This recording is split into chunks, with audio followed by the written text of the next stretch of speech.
So we've heard a lot about fascism the last little bit. You've got Antifa running around beating the crap out of people with flagpoles, wearing black masks in the name of anti-fascism.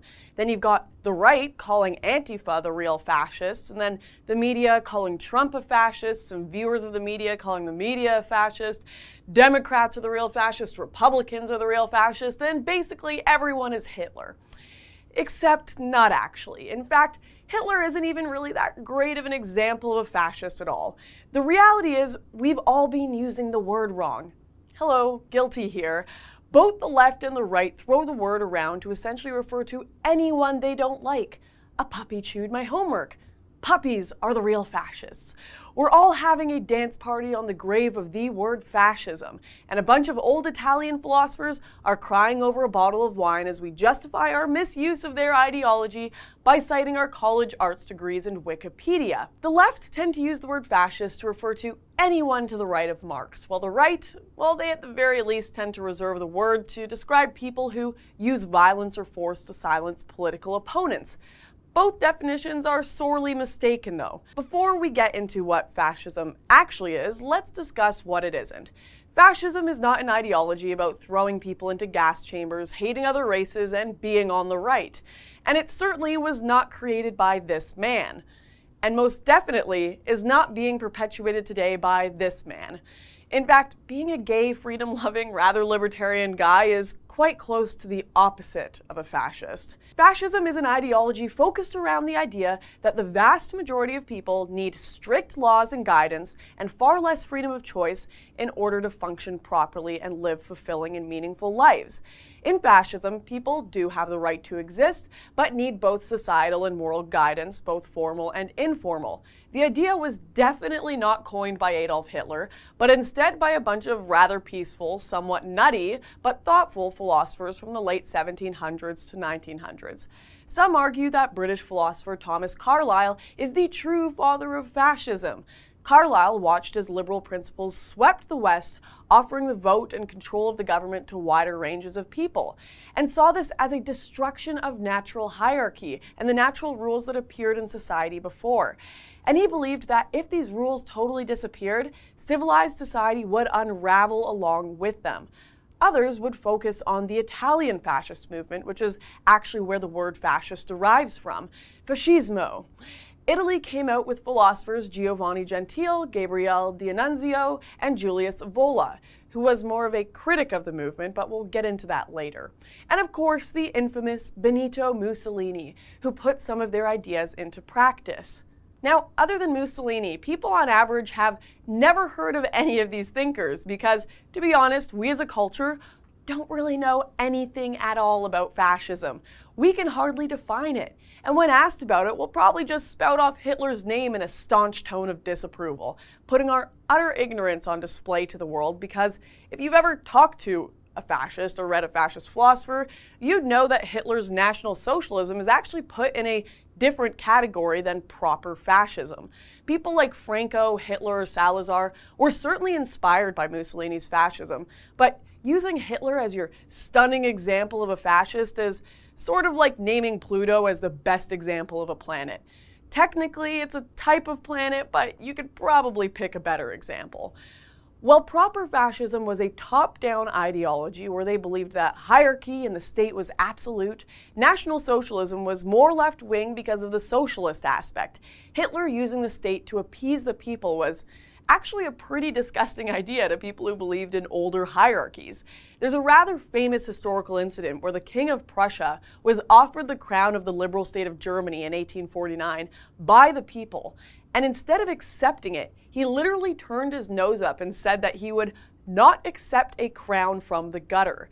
That was despite the fact that he would have vastly expanded his power by accepting that gift. He, however, saw accepting the crown of a nation where his rule would be tied to the will of the people as a total bastardization of natural hierarchy.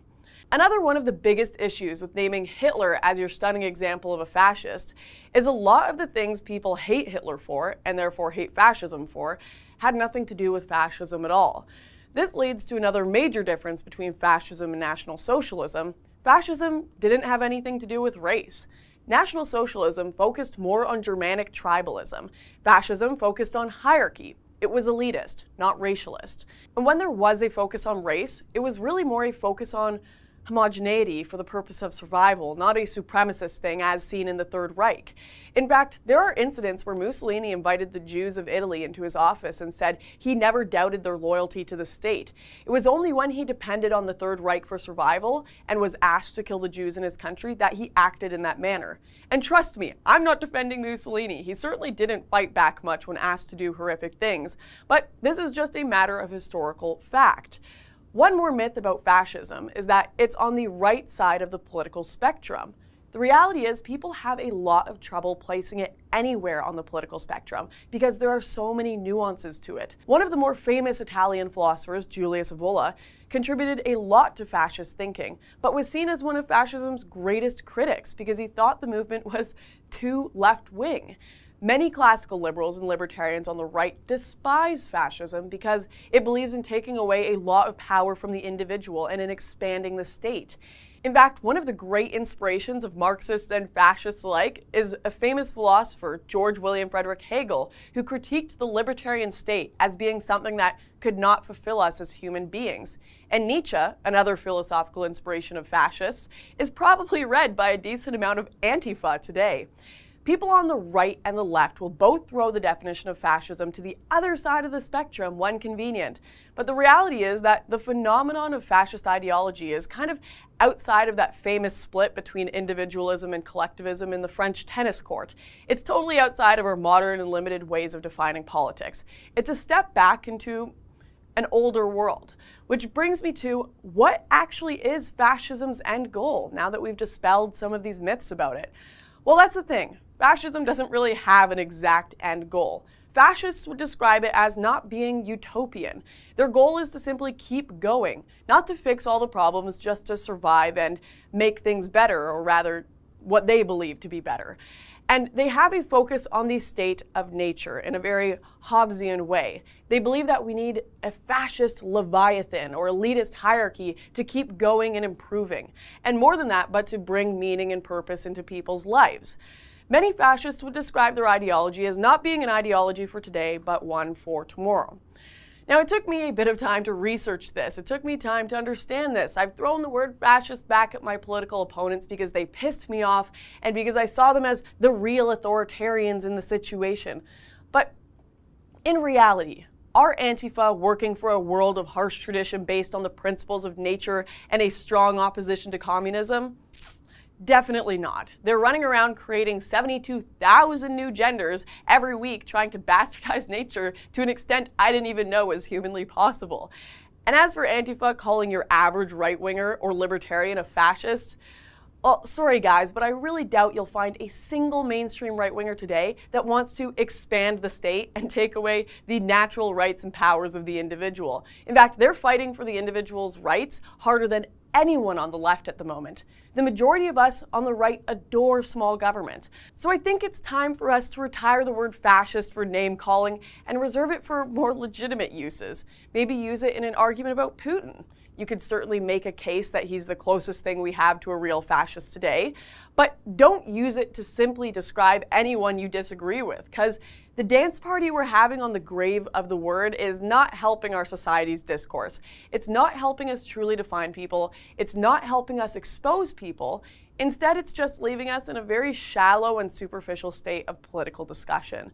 So I, for one, am going to stop calling everyone I don't like a fascist. Even if it does piss them off, I'm going to try to be better than devolving to uninformed name-calling.